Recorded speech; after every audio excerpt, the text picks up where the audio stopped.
मजदूर बिगुल अब पॉडकास्ट के रूप में भी। दोस्तों, आज के समय की ज़रूरत के अनुसार हम मजदूर बिगुल का पॉडकास्ट शुरू कर रहे हैं। इस पॉडकास्ट के तहत हम अपने ज़रूरी लेखों के ऑडियो तैयार करेंगे और आम जन तक पहुंचाएंगे। इस पॉडकास्ट की शुरुआत हम बिगुल के इस जनवरी अंक के संपादकीय महंगाई, बेरोजगारी और भ्रष्टाचार पर काबू पाने में नाकाम मोदी सरकार राम मंदिर के जरिए सांप्रदायिक लहर पर सवार हो फिर सत्ता पाने की फिराक में इस लेख के साथ कर रहे हैं। महंगाई, बेरोजगारी और भ्रष्टाचार पर काबू पाने में नाकाम मोदी सरकार राम मंदिर के जरिए सांप्रदायिक लहर पर सवार हो फिर सत्ता पाने की फिराक में। मजदूरों, मेहनत कशों को इस सांप्रदायिक साजिश को सिरे से नकारना होगा, वरना आने वाले साल उनके लिए विनाशकारी होंगे। संपादकीय अग्रलेख। भाजपा सरकार, भाजपा पार्टी और समूचे राष्ट्रीय स्वयंसेवक संघ की मशीनरी 22 जनवरी को राम मंदिर के उद्घाटन के नाम पर पूरे देश में सांप्रदायिक माहौल बनाने में लग गई है। हजारों करोड़ रुपए खर्च करके देश में इसका प्रचार किया जा रहा है। हर शहर, हर गांव में मंदिर उद्घाटन के बड़े बड़े पोस्टर और बैनर लटका दिए गए हैं। एक पोस्टर में तो राम को एक बालक के तौर पर दिखाया गया है जो नरेंद्र मोदी का हाथ पकड़कर मंदिर की ओर जा रहा है। मतलब खुलेआम नरेंद्र मोदी को भाजपा सरकार व संघ परिवार एक अवतार के तौर पर पेश कर रही है। मकसद है जनता की धार्मिक भावनाओं का दुरुपयोग व शोषण करके नए सिरे से धार्मिक उन्माद की एक लहर पैदा की जाए और इस लहर पर सवार होकर सत्ता में पहुंचा जाए। उत्तर प्रदेश सरकार ने प्रदेश में जगह जगह हजारों एलईडी स्क्रीन लगाकर मंदिर उद्घाटन का सीधा प्रसारण करने का ऐलान किया है। संघ परिवार ने ऐलान किया है कि उसके 5 लाख कार्यकर्ता उत्तर प्रदेश में हर एक घर में मंदिर उद्घाटन का न्योता लेकर जाएंगे। उत्तर प्रदेश में हर मंदिर पर 22 जनवरी को मंदिर उद्घाटन का जश्न मने, इसकी तैयारी खुद उत्तर प्रदेश सरकार कर रही है। बिहार में हर मंदिर के बाहर एलईडी स्क्रीन द्वारा मंदिर उद्घाटन का सीधा प्रसारण करने का इंतजाम बिहार के शामियाने वालों के एसोसिएशन के साथ मिलकर भाजपा कर रही है। हरियाणा सरकार ने घोषणा की है कि वह मंदिर उद्घाटन के बाद हरियाणा से अयोध्या तक की हजारों वोल्वो बसें चलाएगी। इसी प्रकार यह खबर भी आ रही है कि मंदिर उद्घाटन के दिन विशेष ट्रेनें व बसें चलाने का रेल विभाग व तमाम परिवहन विभाग इंतजाम कर रहे हैं। तमाम शहरों में अपार्टमेंटों में रहने वाले खाए पिए अघाए मुटियाए उच्च मध्य वर्ग के बीच रेसिडेंट वेलफेयर एसोसिएशन के जरिए भाजपा के लोग पूजित अक्षत लेकर जा रहे हैं और राम मंदिर के उद्घाटन को लेकर धार्मिक उन्माद का माहौल तैयार कर रहे हैं। कुछ जिलों में तो प्रशासन ने स्कूलों में धार्मिक कार्यक्रम करने या दुकानदारों को राम मंदिर का मॉडल रखने का सरकारी आदेश तक जारी कर दिया है। हर कोई जानता है कि यह कोई धार्मिक नहीं बल्कि एक राजनीतिक कार्यक्रम है।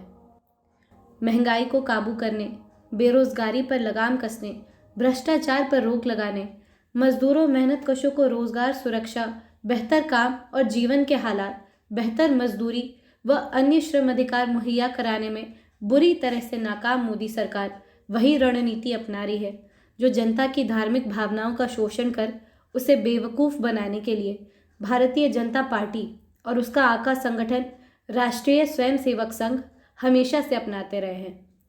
चूंकि मोदी सरकार के पास पिछले 10 वर्षों में जनता के सामने पेश करने को कुछ भी नहीं है, इसलिए वह राम भरोसे सत्ता में पहुंचने का जुगाड़ करने में लगी हुई है। इसके लिए मोदी शाह की जोड़ी के पास 3 प्रमुख हथियार हैं। पहला, राष्ट्रीय स्वयंसेवक संघ का देशव्यापी सांगठनिक काडर ढांचा। दूसरा, भारत के पूंजीपति वर्ग की तरफ से अकूत धन दौलत का समर्थन। और तीसरा, कोठे के दलालों जितनी नैतिकता से भी वंचित हो चुका भारत का गोदी मीडिया, जो खुलेआम सांप्रदायिक दंगाई का काम कर रहा है और भाजपा व संघ परिवार की गोद में बैठा हुआ है। यह जो सब कुछ चल रहा है, इसके बारे में कई सवाल हैं जो एक मजदूर को, एक मेहनतकश को पूछने चाहिए। आइए एक एक करके इन सवालों पर विचार करते हैं। मंदिर बनवाना उसका उद्घाटन करवाना और उसे लेकर प्रचार करना क्या किसी सरकार का काम होता है? मालिकों की जमात के पूंजीवादी लोकतंत्र के मानकों से भी देखें तो किसी देश में मंदिर, मस्जिद, गिरजा, गुरुद्वारे बनवाना सरकार का काम नहीं होता है। यह धार्मिक संस्थाओं का काम होता है जिसमें धर्म को मानने वाले लोग होते हैं। और एक सेक्युलर पूंजीवादी लोकतंत्र में धर्म पूरी तरह से लोगों का व्यक्तिगत मसला होता है। लेकिन भारत में पूंजीवाद फ्रांस या अमेरिका की तरह किसी जनवादी क्रांति के जरिए तो आया नहीं है। यह जमींदारों के वर्ग के साथ समझौते करके और उसे क्रमिक प्रक्रिया में पूंजीवादी भूस्वामी में तब्दील होने का मौका देते हुए खरामा खरामा आया है। नतीजतन यहाँ क्रांतिकारी जनवाद की जमीन हमेशा से बेहद कमजोर रही है।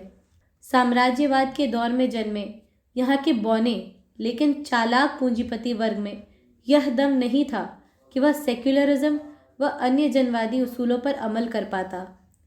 यहाँ की धर्म निरपेक्षता का सच्चे सेक्युलरिज्म से कोई लेना देना नहीं रहा है। धर्म को राज्य व सामाजिक जीवन से पूर्ण रूप से अलग करने के सेक्युलर असूल की जगह इसने सर्वधर्म संभाव का धोखेबाजी भरा जुमला अपनाया, जिसका असली मतलब यह था कि मजदूरों और मेहनतकशों को बांटने और बेवकूफ़ बनाने के लिए हर धर्म का समानतापूर्ण तरीके से इस्तेमाल करो। सच्चे सेक्युलर व जनवादी उसूलों के अनुसार यदि सरकार में मौजूद कोई व्यक्ति ईश्वर में आस्था रखता भी है तो अपने सरकारी काम, अपनी राजनीतिक गतिविधियों में वह कभी भी अपने धर्म या ईश्वर को नहीं ला सकता है।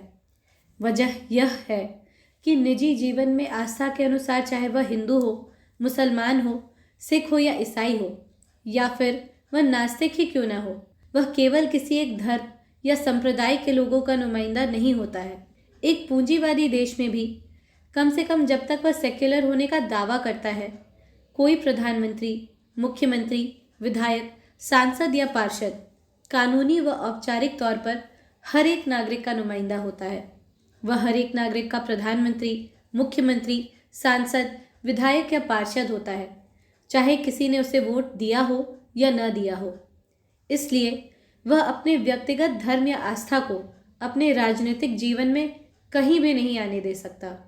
यदि वह ऐसा करता है तो जाहिर है कि वह अपने राजनीतिक फायदे के लिए, सत्ता के लिए लोगों की धार्मिक भावनाओं का शोषण करना चाहता है। कोई नौकरशाह, कोई जज या अधिकारी और साथ ही देश का मीडिया भी जनता के प्रति ही जवाबदेह होता है। वह किसी एक धर्म या आस्था का प्रचार नहीं कर सकता और न ही उसका कोई संबंध मंदिरों मस्जिदों के उद्घाटन से होता है। औपचारिक जनवादी अर्थों में कहें तो मीडिया का काम होता है जनता के असल मुद्दों को उभारना और उन पर लोगों को जागरूक और सचेत करना। उसी प्रकार सरकारी मशीनरी का काम होता है जनता की आवश्यकताओं की पूर्ति करना, सरकारी योजनाओं को लागू करवाना, जनता की दिक्कतों को दूर करने के लिए कार्रवाई करना। और न्यायपालिका का काम होता है यह सुनिश्चित करना कि जनता को कम से कम पूंजीवादी दायरे में बुर्जुआ न्याय मिले। कम से कम बचपन से हमें बताया तो यही गया है। लेकिन हमारे देश में प्रधानमंत्री, भाजपा के तमाम मुख्यमंत्री, भाजपा के तमाम सांसद, विधायक व पार्षद खुलेआम राम मंदिर के प्रचार में लगे हुए हैं। इसमें जनता के हजारों करोड़ रुपए पानी की तरह बहाए जा रहे हैं और धार्मिक उन्माद पैदा किया जा रहा है। समूची सरकारी मशीनरी को इस काम में झोंक दिया गया है ताकि मोदी शाह की जोड़ी फिर से सत्ता में पहुंच सके। सरकार किस लिए होती है? औपचारिक नियमों व सिद्धांतों के अनुसार चले जो पूंजीवादी किताबों तक में पढ़ाए जाते हैं तो सरकार एक सामाजिक करारनामे के तौर पर अस्तित्व में आती है, जिसमें समाज के नागरिक सामूहिक तौर पर अपनी संप्रभुता यानी अपना शासन स्वयं करने के अधिकार को सरकार के हवाले करते हैं, उसे अपना प्रतिनिधि घोषित करते हैं और बदले में सरकार को जनता को रोटी, कपड़ा, मकान, रोजगार, पढ़ाई, दवा, इलाज, पीने योग्य पानी, बिजली, सड़कें, सुरक्षा व अन्य सभी आवश्यक वस्तुएं व सेवाएं मुहैया करानी होती है। यदि सरकार ऐसा नहीं करती तो उसे सरकार बने रहने का कोई हक नहीं है। धर्म हर एक नागरिक का पूरी तरह से निजी मामला होता है। कोई व्यक्ति कौन सा धर्म मानता है या कोई भी धर्म नहीं मानता, यह किसी अन्य नागरिक का किसी सामाजिक या राजनीतिक मंच का मसला नहीं होता। और यदि कोई व्यक्ति उसे सामाजिक या राजनीतिक जीवन में घुसाता है तो एक सेक्युलर देश की सरकार उस व्यक्ति पर आपराधिक मुकदमा दर्ज करेगी। लेकिन हमारे देश में उल्टी गंगा बह रही है। यहाँ स्वयं सरकार ही धार्मिक उन्माद फैलाने का काम कर रही है ताकि हर एक आर्थिक मोर्चे पर फेल सत्ताधारी फांसीवादी गिरोह सत्ता में बरकरार रहे। 130 करोड़ की आबादी में से 80 करोड़ लोग 5 किलो राशन के भूते जी रहे हैं। वे बेरोजगारी व गरीबी से इस कदर मारे हुए हैं कि लगातार अर्ध भुखमरी और कुपोषण में जीना उनकी नियति बन गया है। ऊपर से मोदी सरकार व अन्य भाजपा सरकारें ये 5 किलो राशन, जो अक्सर बेहद खराब गुणवत्ता का या सड़ा हुआ भी निकलता है, देने का इस धूम धड़ाके से श्रेय लेने का प्रयास करती हैं, मानो उन्होंने जनता को सामाजिक और आर्थिक न्याय दे डाला हो। जबकि यह शर्म की बात है कि हमारे देश की 70% से ज़्यादा जनता को आज सरकार के खैराती राशन से काम चलाना पड़ रहा है। ताज्जुब की बात नहीं है कि मोदी सरकार पिछले 10 वर्षों में वे सारे काम करने में बुरी तरह से नाकाम रही है जो पूंजीवादी जनवादी मानकों से भी एक सरकार को करने चाहिए, और इतनी बुरी तरह से नाकाम रही है कि उसकी कोई मिसाल नहीं मिलती। नोटबंदी से लेकर कोरोना काल के कुप्रबंधन व अनियोजित लॉकडाउन से लेकर जीएसटी व पेट्रोल उत्पादों पर अप्रत्यक्ष करों के अभूतपूर्व बोझ तक देखें तो मोदी सरकार जितना ना तो जनता को किसी ने लूटा है और न ही पूंजीपतियों के हितों में अर्थव्यवस्था का इस कदर कुप्रबंधन किया है।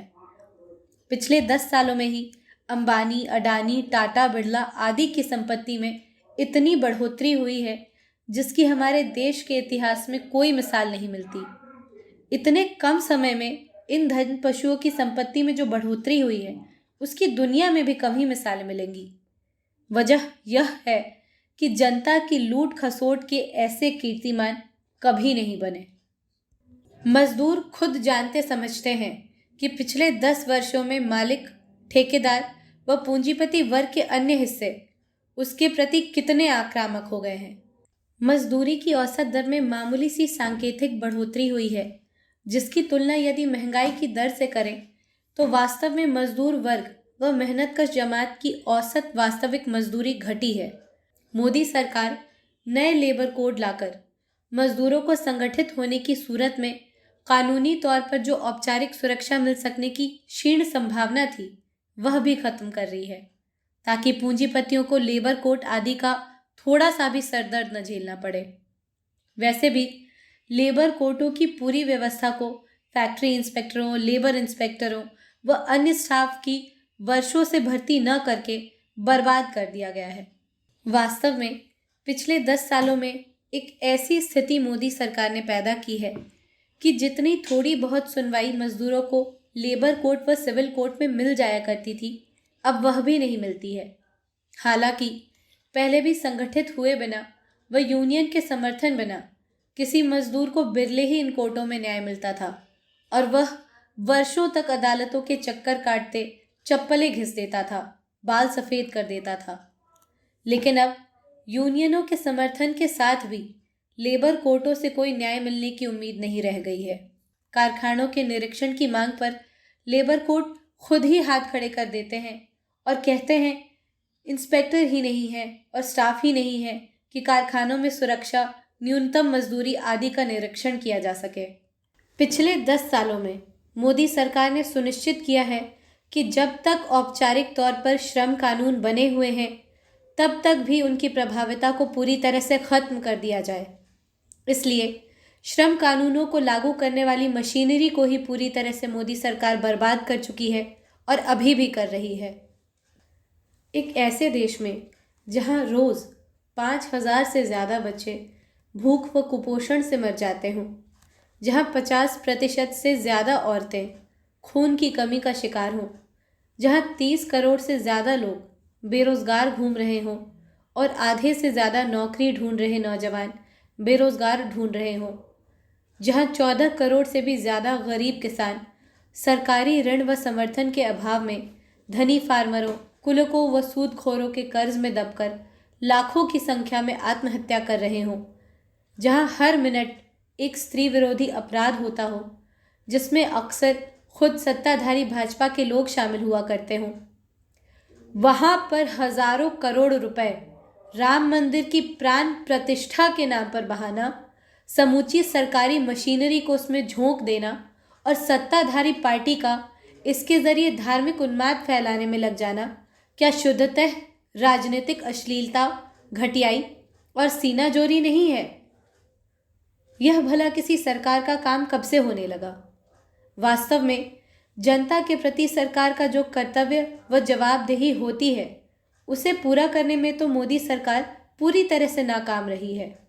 यही वजह है कि भाजपा मंदिर राजनीति के तंदूर को फिर से गर्म करने के लिए हजारों करोड़ रुपए बहा रही है। अगर मोदी सरकार सफल है तो वह हजारों करोड़ रुपए मंदिर प्रचार में बहाने के बजाय रोजगार, शिक्षा, चिकित्सा व रिहायश संबंधी अपनी योजनाओं व अन्य जन कल्याणकारी योजनाओं का प्रचार क्यों नहीं करती?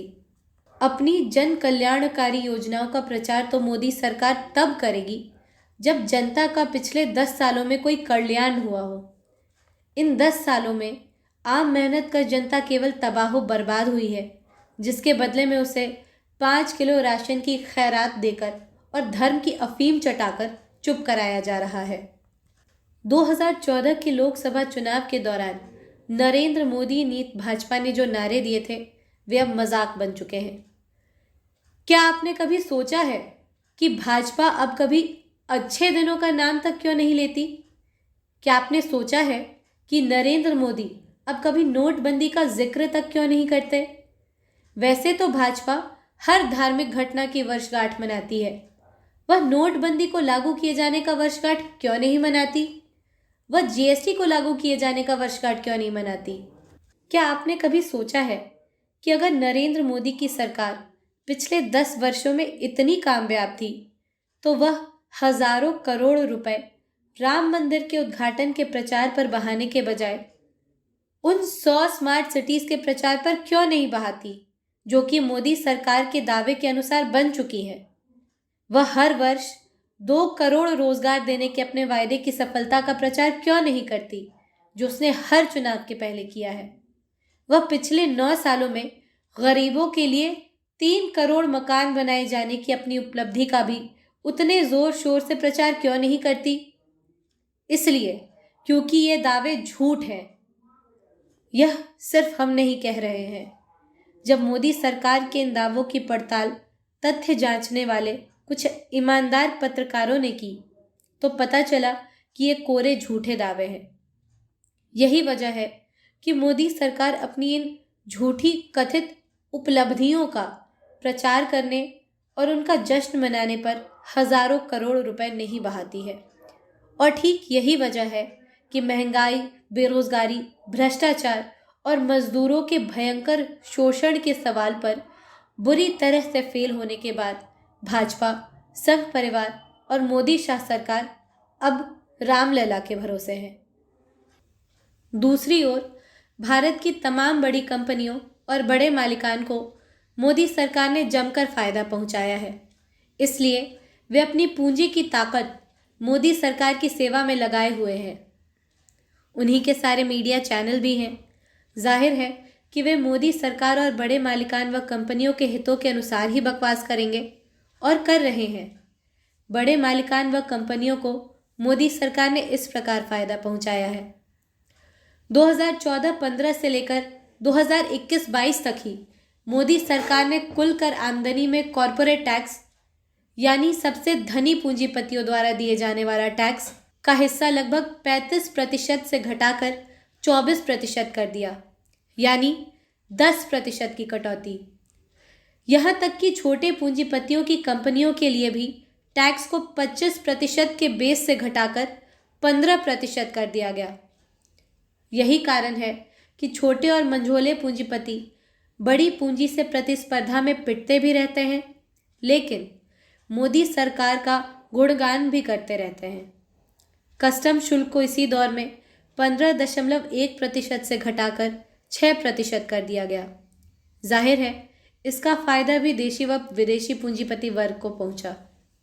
दूसरी ओर अप्रत्यक्ष करों को बढ़ाकर अभूतपूर्व सीमा तक पहुंचा दिया गया है, जिसका बोझ मुख्य तौर पर आम जनता उठाती है। पेट्रोल व डीजल की कीमत का लगभग 50 से 60% तो सरकार को दिया जाने वाला टैक्स है। रसोई गैस की कीमत इस दौरान 410 रुपये से बढ़कर 1000 रुपये के करीब पहुंच चुकी है और कुछ राज्यों में 1000 रुपये को पार कर गई है। यह सब जनता पर लादा जा रहा अप्रत्यक्ष करों का बोझ है। आप खुद सोचें, पेट्रोल उत्पादों पर कर से 2014 में सरकार की आमदनी थी 99,000 करोड़ और आज यह 4 लाख करोड़ रुपए के करीब है, यानी करीब 300% की बढ़ोतरी। यह सब कुछ आपकी हमारी मजदूरी में से कटौती है जो पूंजीपति वर्ग सरकार के द्वारा कर रहा है। यानी मोदी सरकार पूंजीपतियों को अभूतपूर्व छूट देने से सरकारी खजाने में होने वाली कमी को जनता के ऊपर अप्रत्यक्ष करों का बोझ लादकर पूरा कर रही है। इस मामले में मोदी सरकार का नारा स्पष्ट है, पूंजीपतियों को पूजो, आबाद करो, जनता को लूटो, बर्बाद करो। बदले में जनता को मंदिर मस्जिद की राजनीति में उलझा कर रखो और धर्म की अफीम चटाते रहो। मोदी सरकार इन क्षेत्रों में अपने द्वारा किए गए कारनामों के प्रचार पर पानी की तरह पैसा क्यों नहीं बहा रही है? वह इसका प्रचार क्यों नहीं कर रही है कि नोटबंदी के बाद आतंकवाद और भ्रष्टाचार खत्म हो गया? लेकिन फिर बताना पड़ता कि पुलवामा हमला तो नोटबंदी के बाद ही हुआ था। साथ ही भाजपा द्वारा राफेल घोटाला भी नोटबंदी के 1 साल बाद ही हुआ। तो आतंकवाद की कमर तो टूटी नहीं, ऊपर से भाजपा वाले ही भ्रष्टाचार की कीचड़ में नहा रहे हैं। तो फिर मोदी सरकार भला इस उपलब्धि का प्रचार कैसे करे? उसी प्रकार बहुत हुआ नारी पर वार के नारे का क्या हुआ? स्त्री विरोधी अपराध कम करने का मोदी सरकार प्रचार क्यों नहीं करती? इसका जवाब तो हर किसी को पता है। जब सारे भाजपा के नेता, मंत्री, विधायक, सांसद, पार्षद और स्थानीय छुटभइये स्त्रियों के साथ छेड़छाड़ और बलात्कार के सारे रिकॉर्ड ध्वस्त कर रहे हों, जब योगी, मोदी, अमित मालवीय के साथ फोटो खिंचवाने वाले भाजपा युवा मोर्चा और अखिल भारतीय विद्यार्थी परिषद के गुंडे आए दिन बलात्कार व हत्या में धरे जा रहे हों और जब हर मिनट एक औरत का बलात्कार किया जा रहा हो, तो मोदी सरकार किस मुंह से स्त्री विरोधी अपराधों पर काबू करने की बात करेगी? जब बिल्किस बानो के बलात्कारियों और उसके परिवार के हत्यारों को गुजरात सरकार सारे नियम कायदे ताक पर रखकर रिहा कर रही हो, गुजरात हाईकोर्ट इसमें उसका साथ दे रहा हो और बाद में सुप्रीम कोर्ट ने पूंजीवाद की लुटती इज्जत बचाने के लिए इन मानवद्रोही हत्यारों को दोबारा जेल में भेजकर गुजरात सरकार को फटकार लगाई हो, तो मोदी सरकार स्त्री विरोधी अपराधों पर काबू करने का प्रचार कैसे करेगी? मोदी सरकार का हर वर्ष 2 करोड़ रोजगार देने का वायदा कहाँ गया? हर वर्ष 2 करोड़ रोजगार देने के बजाय मोदी सरकार ने अपने 10 वर्षों में नोटबंदी और अनियोजित लॉकडाउन के जरिए और मजदूरों के शोषण की दर को बढ़ाने में पूंजीपतियों की मदद करके बेरोजगारी की दर को अभूतपूर्व स्तर पर पहुंचा दिया है। इसी दौर में 5 करोड़ से ज़्यादा लोगों ने रोजगार खोया। निजीकरण की जो आंधी मोदी सरकार ने चला रखी है, वह बेरोजगारी में हर वर्ष इजाफा कर रही है। नौजवानों का आधा हिस्सा बेरोजगार है और तो और सरकारी बेरोजगारी दर ही 10% पार कर रही है, जिसके अनुसार अगर पिछले हफ्ते किसी व्यक्ति को 1 दिन का रोजगार मिला था तो उसे नौकरीशुदा माना जाएगा। अगर ऐसे मजाकिया मानक से भी 10% काम करने योग्य लोग बेरोजगार हैं, तो समझा जा सकता है कि रोजगार के सच्चे मानकों के अनुसार देश में कितने बेरोजगार होंगे। कुछ आकलनों के अनुसार इस समय ऐसे लोग जो रोजगार ढूंढ रहे हैं और उन्हें रोजगार नहीं मिल रहा, उनकी तादाद 30 से 32 करोड़ के बीच है। जाहिरा तौर पर वे सब हिंडन पुल से कूदकर आत्महत्या नहीं कर लेते।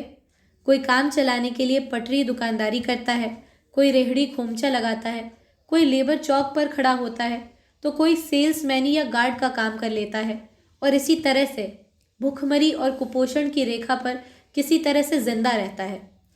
जब देश में रोजगार के ऐसे हालात हों तो जाहिर है कि मोदी सरकार नौकरी देने के मामले में सफलता का प्रचार तो नहीं कर सकती।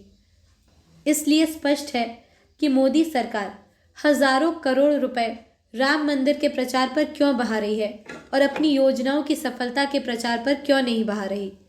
हालांकि सफल योजनाओं को जनता उनकी सफलता के कारण ही अपने जीवन के अनुभवों के जरिए जानती है, उनके प्रचार की आवश्यकता नहीं होती। सच्चाई यह है कि जनता की बुनियादी आवश्यकताओं को पूरा करने के मामले में, जो कि सरकार का पहला काम होता है, मोदी सरकार भयंकर तरीके से फेल हुई है। वह रोजगार, महंगाई कम करने, स्त्री विरोधी अपराधों को कम करने, नोटबंदी की सफलता पर, कोरोना के लॉकडाउन की सफलता पर, रसोई गैस सस्ती करने के सवाल पर वोट मांग ही नहीं सकती। जो भाजपा नेता ऐसा करने का प्रयास करेगा वह जनता के हाथों जूते खाएगा। यही कारण है कि भाजपा के पास अपना पुराना तुरूप का पत्ता ही बचता है। सांप्रदायिकता और धार्मिक जुनून फैलाकर जनता को उसके ही हितों के विपरीत फांसीवादी लहर में बहाना, मुसलमानों को दुश्मन के तौर पर दिखाना और धर्म पर खतरे और हिंदू खतरे में है का नकली और काल्पनिक भय पैदा करके लोगों के वोट बटोरना। मोदी सरकार व संघ परिवार की रणनीति। यही वे कारण हैं जिनके चलते मोदी सरकार राम भरोसे 2024 में सत्ता में पहुंचने की जुगत भिड़ा रही है। वह आपकी धार्मिक भावनाओं का शोषण कर आपको ही मूर्ख बना रही है। हिटलर ने इसी प्रकार नस्लवाद का इस्तेमाल कर जर्मन जनता को उन्माद में बहाया था और बाद में नतीजा यह हुआ था कि जर्मन जनता का बहुलांश तबाहो बर्बाद हो गया था। जब तक जर्मनी की जनता का बहुलांश बर्बाद नहीं हुआ था तो उसे भी लगता था कि जर्मनी दुनिया का महानतम राष्ट्र, विश्व गुरु और न जाने क्या क्या बन गया था। मोदी के ही समान जर्मन मीडिया पर भी हिटलर का कब्जा था। मीडिया का इस्तेमाल करके झूठ को सच और सच को झूठ बनाने का काम आज मोदी सरकार हिटलर की सरकार से कहीं ज्यादा कुशलता से कर रही है, क्योंकि आज संचार के साधन भी पहले से कहीं ज्यादा उन्नत है और उनकी कहीं ज्यादा पहुंच है। मोदी सरकार धर्म का राजनीतिक इस्तेमाल कर रही है। वह अपने आप को धार्मिक दिखाती है। इसका यह अर्थ नहीं कि भाजपा के लोग बड़े दूध के धुले, धर्म ध्वजाधारी, आदर्शों व नैतिकता के पहरेदार हैं। भाजपा और संघ परिवार के तमाम संगठनों में कैसे संस्कारी लोग भरे हैं, यह तो विशेष तौर पर पिछले 10 सालों में सबको पता चल गया है।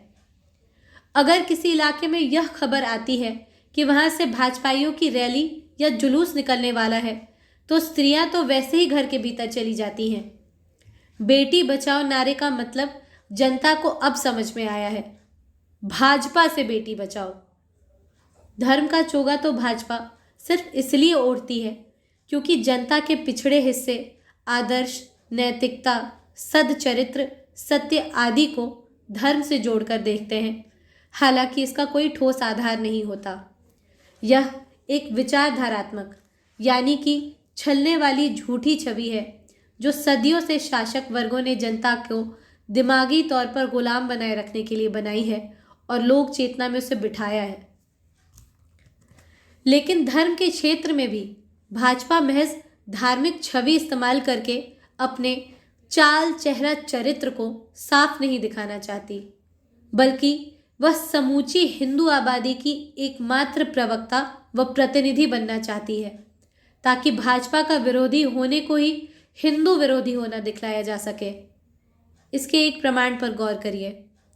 हिंदू धर्म के भीतर भी जो संस्थान, संत, नेता आदि राम मंदिर के राजनीतिक इस्तेमाल किए जाने का विरोध कर रहे हैं, गोदी मीडिया उन पर चुप्पी साधे हुए है। 4 पीठों के शंकराचार्यों ने राम मंदिर प्राण प्रतिष्ठा का यह कहकर विरोध किया कि मोदी सरकार अपने चुनावी व राजनीतिक फायदे के लिए एक अधूरे बने मंदिर का उद्घाटन कर रही है।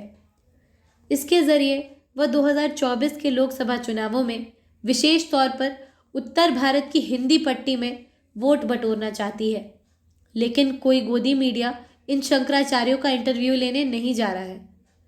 अब मोदी सरकार यह तो बोल नहीं सकती कि ये सारे शंकराचार्य हिंदू धर्म विरोधी हैं। कांग्रेस को तो राम मंदिर उद्घाटन पर न जाने के लिए भाजपा व मोदी सरकार ने तुरंत ही हिंदू विरोधी बता दिया, लेकिन शंकराचार्य को कैसे हिंदू विरोधी कहें? इससे तो सारा खेल ही बिगड़ जाएगा। नतीजतन हिंदू धर्म के दायरे के भीतर मौजूद ऐसी ताकतों का भी मोदी सरकार गोदी मीडिया द्वारा ब्लैकआउट करवा रही है। उसका मकसद साफ है, मोदी को हिंदू हृदय सम्राट के रूप में पेश करना और इस बात को एक कॉमन सेंस के रूप में जनता में स्थापित कर देना कि जो मोदी विरोधी है वह हिंदू विरोधी है। मोदी व भाजपा हिंदू आबादी के अकेले प्रवक्ता और प्रतिनिधि हैं। धर्म तक पहुंच भी भाजपा और संघ परिवार के जरिए और नरेंद्र मोदी के आशीर्वाद के जरिए ही होगी, जिसे कुछ छुटभइये भाजपाई नेता तो विष्णु का अवतार भी बताने लगे हैं। मीडिया व संचार तंत्र पर अपना नियंत्रण हिटलर के समान ही या हिटलर से भी बेहतर तरीके से कायम करके मोदी सरकार व संघ परिवार अपने इस घटिया मंसूबों को कामयाब बनाने की तरकीबें लगा रहे हैं। हमारे देश के सांप्रदायिक फासीवादियों ने अपने पूर्वजों यानी हिटलर व मुसोलिनी से सीखा है। हमें भी अपने पूर्वजों यानी इन देशों में क्रांतिकारी मजदूर वर्ग व मेहनत कर जनता व उनके राजनीतिक नेतृत्व की गलतियों से सीखना चाहिए। निश्चित तौर पर जनता केवल मीडिया से सच को झूठ व झूठ को सच समझती रहे, ऐसा नहीं होता। आज तो जनता का एक अच्छा खासा हिस्सा गोदी मीडिया की सच्चाई से वाकिफ भी हो रहा है। जनता अपने जीवन के हालात से भी सच्चाई को समझती है और कहना चाहिए कि सबसे पहले वह अपने जीवन के अनुभवों से सच्चाई की पड़ताल करती है। किसी भूखे को टेलीविज़न कितना भी बताता रहे कि उसका पेट भरा है, वह नहीं मानेगा। किसी बेरोजगार को गोदी मीडिया कितना भी बताता रहे कि वह नौकरीशुदा है या वह नौकरी न ढूंढे बल्कि खुद ही कोई धंधा कर ले, तो वह सहमत होगा क्या? आम तौर पर नहीं होगा। लेकिन केवल इतने से ही जन समुदायों का बड़ा हिस्सा फांसीवाद के विरोध में नहीं खड़ा हो सकता कि वह फांसीवादी प्रचार की सच्चाई को कमोबेश समझने लगे। उसे राजनीतिक नेतृत्व की ज़रूरत होती है, जो अपनी हिरावल पार्टी की अगुवाई में केवल और केवल सरभरा वर्ग ही दे सकता है। केवल ऐसी ताकत के नेतृत्व में आम मेहनत कर जनता एक विकल्प देख पाती है, उस विकल्प को अपना पाती है। अपनी रोज़मर्रा की ज़िंदगी की बुनियादी ज़रूरतों जैसे भोजन, आवास, रोज़गार, शिक्षा व चिकित्सा के लिए सड़कों पर उतर पाती है, सरकार को घेर पाती है। कुछ क्रांतिकारी जन समुदायों को यह विकल्प देने के जटिल और दुरूह संघर्ष से तो भाग खड़े होते हैं और फिर जनता को ही गाली देते हैं कि वह मोदी सरकार के खिलाफ उठ क्यों नहीं खड़ी होती।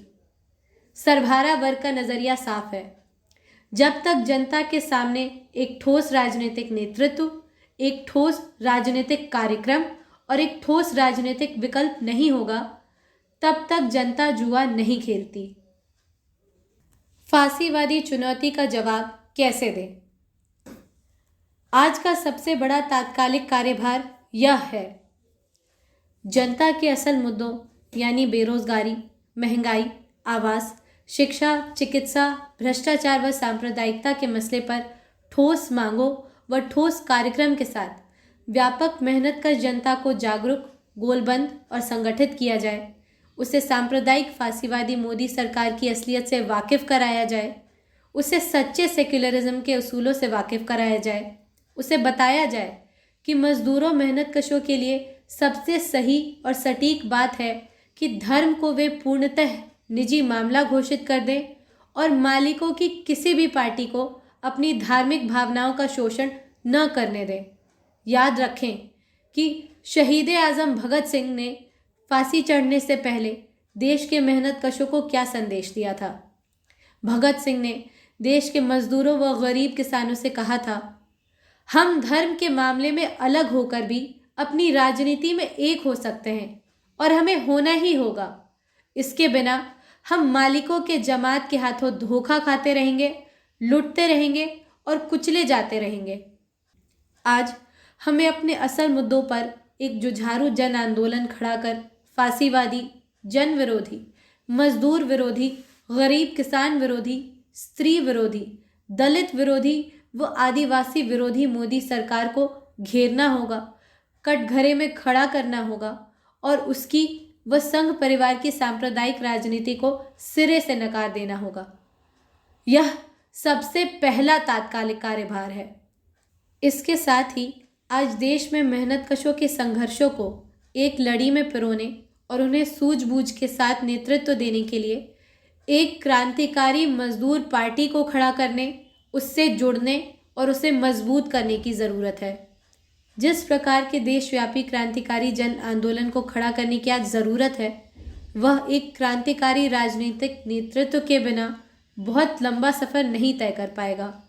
जिन आंदोलनों के पास एक सूझबूझ वाला राजनीतिक नेतृत्व, एक ठोस राजनीतिक कार्यक्रम और एक स्पष्ट राजनीतिक विकल्प नहीं होता, वे कालांतर में बिखर जाने के लिए अभिशप्त होते हैं। इसलिए मजदूरों, मेहनतकशों, गरीब किसानों और निम्न व मंझोले मध्य वर्ग की नुमाइंदगी करने वाली एक देशव्यापी क्रांतिकारी मजदूर पार्टी को खड़ा करने का काम हमें आज से ही शुरू करना होगा। यह तात्कालिक कार्यभार भी है और दूरगामी कार्यभार भी। इसके अलावा आज हर एक मजदूर मेहनतकश को कुछ बातें समझ लेने की ज़रूरत है, जो ये हैं। मोदी सरकार और उसके नेता मंत्री जो भी बोले, आमतौर पर उसके उल्टे को आप सच मान सकते हैं। व्हाट्सएप आदि के जरिए स्थानीय व केंद्रीय संघ परिवार के ग्रुप झूठा सांप्रदायिक प्रचार करते रहते हैं। एक नियम बना ले कि हिंदू, मुसलमान, मंदिर, मस्जिद आदि की बात करने वाला हर व्हाट्सएप मैसेज आपकी दुश्मन जमात यानी मालिकों, ठेकेदारों व धन पशुओं के जमात द्वारा आपको बांटने और फिर आप पर राज करने की साजिश का हिस्सा है। ऐसे ग्रुपों को छोड़ दें व ब्लॉक कर दें जो सांप्रदायिक प्रचार व धार्मिक उन्माद फैलाते हैं। गोदी मीडिया जो भी बोले, आमतौर पर उसके उल्टे को आप सच माने। यह आज हमारे लिए एक बेहद कारगर नियम हो सकता है। तथ्यों व सच्चाइयों की पड़ताल अपने जीवन के ठोस अनुभवों को अपने मजदूर मेहनतकश भाइयों बहनों में साझा करके करें। वैकल्पिक मीडिया जो आमतौर पर टेलीविज़न पर नहीं बल्कि यूट्यूब, सोशल मीडिया आदि पर उपलब्ध है, उसके ज़रिए सच्चाइयों की जांच पड़ताल करें। जाहिर है कि यूट्यूब व सोशल मीडिया आदि पर फांसीवादी कचरा भी बहुत है। ऐसे में आपको पहचान करनी होगी कि ईमानदार पत्रकारिता की नुमाइंदगी करने वाले पत्रकार कौन हैं और उनके कार्यक्रमों को कहाँ देखा जा सकता है। ऐसे कुछ पत्रकारों में रवीश कुमार और कुछ अन्य स्वतंत्र यूट्यूब चैनल शामिल हैं। उनके विचारों व राजनीति से हम निश्चय ही असहमति रख सकते हैं और उनके उदार बूर्जों पूर्वाग्रहों की आलोचना कर सकते हैं, लेकिन यह मान सकते हैं कि वे पत्रकारिता के उन बुनियादी उसूलों का काफ़ी हद तक पालन करते हैं जिसके अनुसार मीडिया का काम जन पक्षधर सच्चाई को दिखाना और पूंजीवादी सत्ता से प्रश्न करना होता है।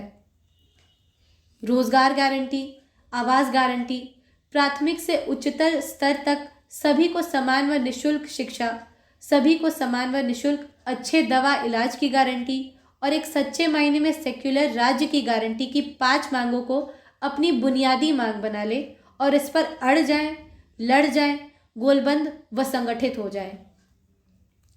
आने वाले चुनावों में जो भी धर्म या जाति का, मंदिर मस्जिद का, हिंदू मुसलमान का जिक्र भी करे, उसका बहिष्कार करें, उससे अपने चौखट से सेवा सत्कार कर रुखसत करें। उससे पूछें कि वह रोजगार गारंटी कानून बनाने का लिखित वायदा करने को तैयार है या नहीं, वह अप्रत्यक्ष करों को समाप्त करने का लिखित वायदा करने के लिए तैयार है या नहीं, वह सांप्रदायिकता के खिलाफ एक सख्त कानून लाने की लिखित गारंटी देने के लिए तैयार है या नहीं, वह अपनी पार्टी को चंदा या चुनावी बॉन्ड के तहत धन देने वाले हर एक व्यक्ति की पहचान और अपने फंड का पूरा हिसाब जनता के सामने खोलने को तैयार है या नहीं। ईवीएम मशीनों पर कतई भरोसा नहीं किया जा सकता है, यह बात अब साफ हो चुकी है। दुनिया के तमाम उन्नत देश भी ईवीएम से वापस बैलेट पेपर चुनावों पर जा चुके हैं। सिर्फ यह बात कि मोदी सरकार और उसके इशारों पर काम कर रहा चुनाव आयोग ईवीएम को हटाने की बात आते ही ऐसी उछल कूद मचाने लगते हैं मानो किसी संवेदनशील स्थान पर मिर्च लग गई हो। इस बात को साफ कर देती है कि ईवीएम अविश्वसनीय है और बैलेट पेपर पर जाने के लिए जो खर्च है वह सरकार निश्चित ही कर सकती है, क्योंकि यहाँ प्रश्न चुनाव की प्रक्रिया पर जनता के भरोसे का है। विभिन्न विपक्षी पार्टियां इस सवाल पर मजबूती से स्टैंड लेने का दमखम और साहस नहीं रखती। इस प्रश्न पर एक जन आंदोलन की जरूरत है। हमें हर हालत में धर्म को एक पूर्णतः व्यक्तिगत मसला मानना चाहिए। शहीद आजम भगत सिंह ने भविष्यवाणी की थी कि सांप्रदायिकता व धार्मिक उन्माद का जहर आने वाली पीढ़ियों की कमर तोड़कर रख देगा अगर सच्चे सेक्युलरिज्म को हमने नहीं अपनाया। यानी हमें अपना एक बुनियादी उसूल बना लेना चाहिए कि हम हर ऐसी ताकत का राजनीतिक बहिष्कार करेंगे जो धर्म, धार्मिक संप्रदाय आदि को राजनीति व सामाजिक जीवन में लाती है, चाहे वह भाजपा हो या फिर ओवैसी जैसे इस्लामिक कट्टरपंथी। राम मंदिर प्राण प्रतिष्ठा के नाम पर फैलाए जा रहे उन्माद में बहने की बिल्कुल ज़रूरत नहीं है। जो मेहनत कश मंदिर मस्जिद के उन्माद ने बहा, वह और उसकी आने वाली कई पुश्तें आर्थिक और सामाजिक तौर पर इसकी भारी कीमत चुकाएंगी। वास्तव में क्या हम पहले इस धार्मिक उन्माद में बहने की कीमत आज नहीं चुका रहे हैं? 1986, 1992, 2002 में हमारे बहुत से भाई बहन धर्म के उन्माद में बहे थे। अब अपने आप से पूछिए कि इससे पिछले 40, 30 या 20 सालों में आपकी जिंदगी के हालात बेहतर हुए या बदतर हुए? कोई भी व्यक्ति आपको बता देगा कि विशेष तौर से 1986 से जो सांप्रदायिक फासीवादी आंदोलन धीरे धीरे सत्ता पर अपनी चढ़ाई करने में कामयाब हुआ, उससे हर एक मजदूर मेहनतकश की जिंदगी बदतर हुई है। क्योंकि इस फासीवादी आंदोलन का असली चरित्र ही यह है कि यह दुकानदारों, कारखानेदारों, ठेकेदारों, दलालों का आंदोलन है, जिसके पीछे असुरक्षा से ग्रस्त व अंधी प्रतिक्रिया से त्रस्त एक टुटपुंजिया आबादी चलती है। लेकिन यह आंदोलन विशेष तौर पर सबसे बड़े पूंजीपतियों और आमतौर पर पूंजीपति वर्ग के हितों की सेवा करता है। यही तो वजह है कि तमाम दुकानदार, कारखानेदार, ठेकेदार, दलाल, बिचौलिए, प्रॉपर्टी डीलर, शेयर सटोरिए भाजपा के समर्थक होते हैं। कभी कभी किसी आंदोलन व पार्टी का चरित्र केवल इस बात से समझ लेना चाहिए कि उसे पैसे कौन देता है। यह बात हर मजदूर मेहनतकश को गांठ बांध लेनी होगी कि धर्म को पूरी तरह से निजी मसला मानेंगे और धार्मिक उन्माद में नहीं बहेंगे, चाहे कोई राम, लक्ष्मण, सीता, कृष्ण, शिव शंकर का कितना भी नाम क्यों न ले। आज अगर हम इस बात को नहीं समझेंगे तो कल बहुत देर हो जाएगी। मजदूर बिगुल आपका आह्वान करता है कि मजदूर वर्ग और आम मेहनतकश आबादी के लिए जरूरी उपरोक्त कार्यभारों को पूरा करने के लिए जागरूक हो, गोलबंद हो व संगठित हो। आपके जहन में इन्हें लेकर कोई सवाल है तो हमें लिखें, हमसे संपर्क करें।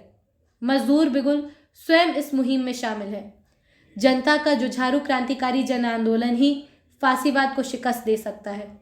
उसकी शुरुआत करने का वक्त आ चुका है। मजदूर बिगुल, जनवरी 2024।